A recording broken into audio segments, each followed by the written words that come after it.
নমস্কার বন্ধুরা, সবাই কেমন আছো? আশা করি সবাই খুব ভালো আছো। বড়দের জানাই আমার সশ্রদ্ধ প্রণাম, ছোটদের জন্য রইল অনেক আদর, ভালোবাসা আর আশীর্বাদ। চলে এলাম কাকলির ক্যানভাসের একটি নতুন পর্বে।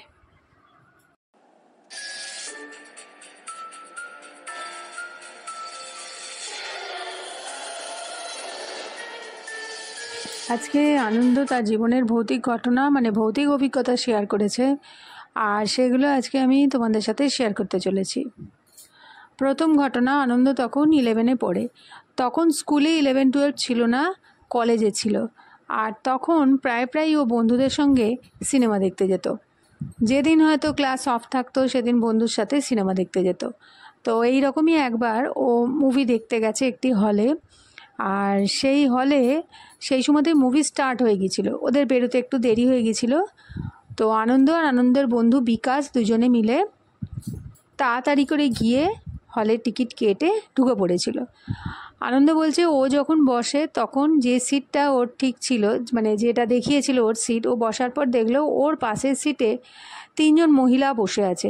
তো মুভিটা এতটাই ইন্টারেস্টিং ছিল, আনন্দ বলছে একে তো ওরা যখন ঢুকেছিল শুরু হয়ে গেছিলো, তার জন্যে ওরা যখন দেখছিল তো বোঝার চেষ্টা করছিল প্রথমে কি হয়েছে। তো এরম করতে করতে যখন হাফ টাইম হয় তখন ওরা ওঠে এবং আলো জ্বলে ওঠে এবং ওরা বেরিয়ে সামনের দোকান থেকে চাটা খেয়ে আবার ঢোকে। তো দেখলো ওদের পাশে যে 3টে মহিলা বসেছিল তারা কিন্তু ওঠেনি। হাফ টাইমের সময়তেও ওরা ওখানেই বসেছিল। তো ওদেরকে অত লক্ষ্য করার কোনো প্রয়োজন ছিল না, কিন্তু তবুও যখন মুভি দেখতে যেত তখন কিন্তু লক্ষ্য করতো যে ওদের চেনা পরিচিত কেউ এসেছে কিনা। যেমন সবারই হয় যে এই বোধহয় দেখে ফেললে বাড়িতে গিয়ে বলে দেবে যে মুভি দেখতে গেছে। তো সেই হিসাবে ও একবার জাস্ট চোখ বুলিয়ে নিয়েছিল আশেপাশে। যখন চাটা খাওয়া শেষ হলো ওরা এলো এবং এসে আবার বসলো। ইন্টারভেলের পর আবার স্টার্ট হলো। তো এই ইন্টারভেলের পর থেকে প্রায় 10 মিনিট মতো হয়েছে, তখন ও লক্ষ্য করলো যে ওর পাশে যে মহিলা সে সারাক্ষণ ওর মুখের দিকে তাকিয়ে আছে। এবার ওর খুব অস্বস্তি হচ্ছিল, বারবার তাকাতে ওর দিকে পাচ্ছিল না। ও বারবার বুঝতে পারছে যে ওই মহিলা ওর মুখের দিকে তাকিয়ে আছে। তো ওর খুবই অস্বস্তি হচ্ছিল। ওর বন্ধুকেও বলছিল যে সিটটা পাল্টে নেবে কিনা। তো বন্ধু সিট পাল্টানো ছেড়ে দিয়ে ও এতটাই মুভিতে ডুবেছিল যে ওর কথাটা কানেই নিচ্ছিল না। আর ও ওই মহিলার দিকে তাকাতেও পাচ্ছিল না, কারণ ওর নিজেরই একটা কেমন বোধ হচ্ছিল যে ওর মুখের দিকে একটা মহিলা কিভাবে তাকিয়ে থাকতে পারে। তো এইভাবে অনেকক্ষণ ধরেই চলছিল। আর আস্তে আস্তে ও বুঝতে পারছিল যে ওর নড়াচড়ার ক্ষমতাটাও যেন চলে গেছে, ওর শরীরের মধ্যে কিরকম অস্বস্তি হচ্ছে। এতটা অস্বস্তি হচ্ছে, একটা মানুষ কিভাবে স্টিল এক টানা ওর মুখের দিকে তাকিয়ে থাকবে, পুরো ওর দিকে ফিরে বসে আছে। আর ও সেই দিক থেকে অন্যদিকে মন দেবার চেষ্টা করছে। ও মুভির কিচ্ছু বুঝতে পারছিল না, কারণ ওর মাথায় তখন একটাই জিনিস ঘুরছিল যে ওর দিকে তাকিয়ে এইভাবে কেন বসে আছে। ও মনে হচ্ছিল যে ওর একটা আনইজি ফিল হচ্ছিল। ও খালি বন্ধুকে বলছিল এই তুই সিটটা চেঞ্জ করে নে, কিন্তু আলটিমেট বন্ধু সিট চেঞ্জ করেনি এবং মুভিটা পুরো কখন শেষ হয়ে যায় যখন ওর বন্ধু বলে চল এবার বাড়ি যাওয়া যাক। কিন্তু ও তখন উঠলো, যখন আলো জ্বলে উঠলো দেখলো ওর পাশে কেউ নেই। কখন যে ওর পাশের মহিলা চলে গেছে ওর কোনো খেয়ালই নেই। অথচ ও কিন্তু পরিষ্কার ফিল করছিল এবং বুঝতে পারছিল যে ওর দিকে তাকিয়ে বসে আছে। তার পাশেও যে 2জন মহিলা ছিল তারাও ছিল না। টোটাল 3টে সিট খালি ছিল।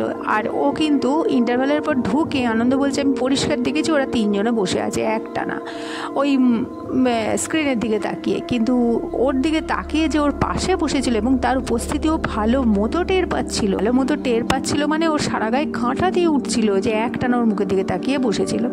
তো আনন্দ সেই যে ফিলিংসটা হয়েছিল সেটাও আজও ভুলতে পারেনি। কেন হয়েছিল ও সেটাও জানে না, কিন্তু কেউ ছিল সেটাও ফিল করেছিল। তো এইটা ছিল আনন্দের একটা অভিজ্ঞতা। আরেকটি অভিজ্ঞতা ওর হয়েছিল, সেটি হচ্ছে ওর বন্ধুর বাড়িতে।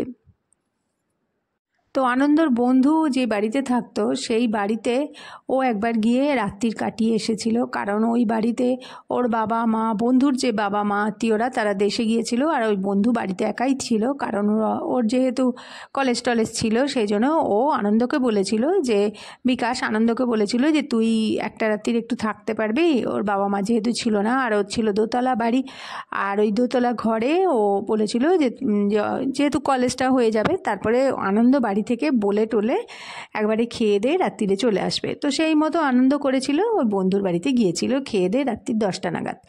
তো 10টা নাগাদ ওর বন্ধু দোতলাতেই ছিল, আর ওর নিচে থেকে দরজাটা ওদের এমনভাবেই সিস্টেম ছিল যে ও বাইরে থেকেও খোলা যায়, ভেতর থেকেও খোলা যায়। তো বাইরে থেকে খুলেই আনন্দ ঢুকে একদম দোতলার ঘরে চলে গিয়েছিল ওর বন্ধুর কাছে। তো এইটা আনন্দ বলছে যে এই অবধি তো ঠিক ছিল। বন্ধুর কাছে যাবার পর 10টার সময় যেহেতু গেছে, তারপরে একটু কথাবার্তা বলে দুজনেই শুয়ে পড়েছে। এবং আনন্দ বলছে রাত্রিরে তখন ঢং ঢং করে ঠিকটা বাজে ওর ঠিক খেয়াল নেই, মানে ওই আওয়াজেই ওর ঘুমটা ভেঙে গেছে, ঘড়ির আওয়াজে। তো উঠে পড়েছে আর ওর খুব জল তেষ্টা পেয়েছে, আর ওর বন্ধু বলেই দিয়েছিল যে জল কিন্তু নিচে আছে, তো তুই নিচে থেকে গিয়ে একটু জলটা নিয়ে আসিস। সেদিনকে ও ওইরকম উঠে আস্তে আস্তে সিঁড়ি দিয়ে নেমে জলটা নিতে যাবে, তো দেখছে নিচে সিঁড়ির তলায় বেঁটে একটু মোটা, মানে ও আবছা যেটা বুঝতে পারলো, একটা সাদা রঙের কিছু পরে একটি লোক দাঁড়িয়ে আছে। এবং সে শুধু দাঁড়িয়ে নেই, সে এ ঘর থেকে ও ঘরে যাচ্ছে সারা দালানে। একবার দেখলো এ ঘরে চলে গেল, একবার দেখলো বেরিয়ে এই দিকটায় কিচেনে ঢুকলো, একবার দেখলো, মানে এরকম একটা বেঁটে লোককে ও দেখতে পেল।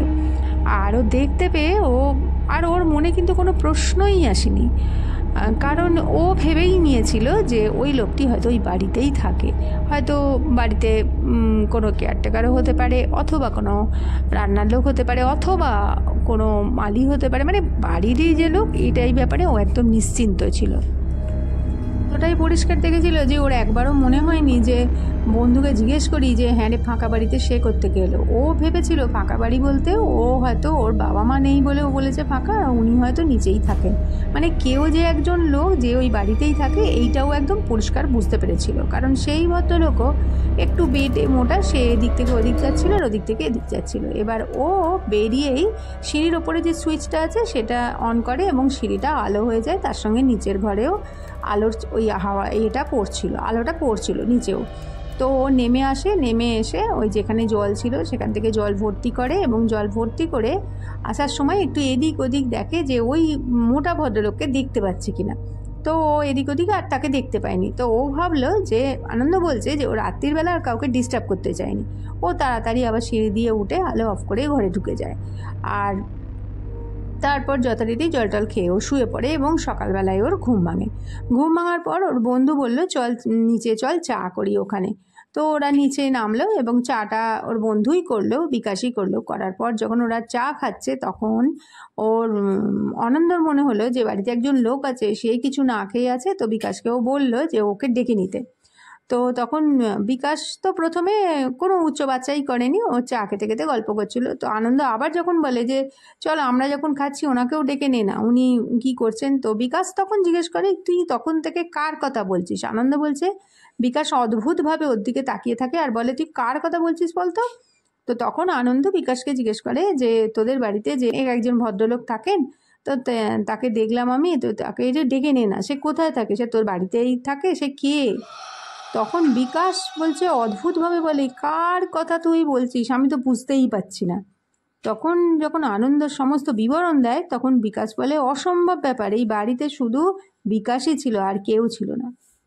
অথচ আনন্দ পরিষ্কার দেখেছিল যে একজন মোটা বেটে ভদ্রলোক এদিক থেকে ওদিক যাচ্ছে, ওদিক থেকে এদিক আসছে।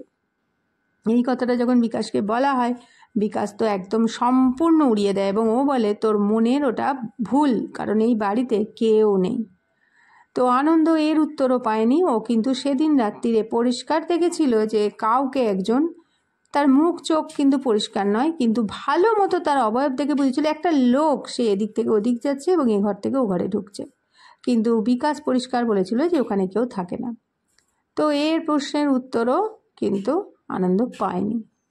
তো আনন্দের এই ঘটনা তোমাদের ভালো লাগলে অবশ্যই লাইক করে দিও, শেয়ার করো, কমেন্ট করো। আর অবশ্যই যারা এখনও চ্যানেলটাকে সাবস্ক্রাইব করোনি তাদের কাছে কাকুলির ক্যানভাস চ্যানেলটিকে সাবস্ক্রাইব করার জন্য অনুরোধ রইল। পরের দিন আবার হাজির হয়ে যাচ্ছি নতুন কোনো ঘটনা নিয়ে। ততক্ষণের জন্য সবাই খুব ভালো থাকো, আনন্দে থাকো আর কাকুলির ক্যানভাসের সাথে থাকো। নমস্কার, ধন্যবাদ। আমার সমস্ত ভিউয়ার্সদের জানাই অন্তর থেকে অজস্র ধন্যবাদ। এবারে বলবো তাদের কথা যারা আমাকে আগের পর্বে কমেন্ট করেছো। তারা হলেন মায়া সরকার এবং ফান্টুস। তোমাদের অন্তর থেকে অজস্র অজস্র ধন্যবাদ এবং ভালোবাসা জানাই।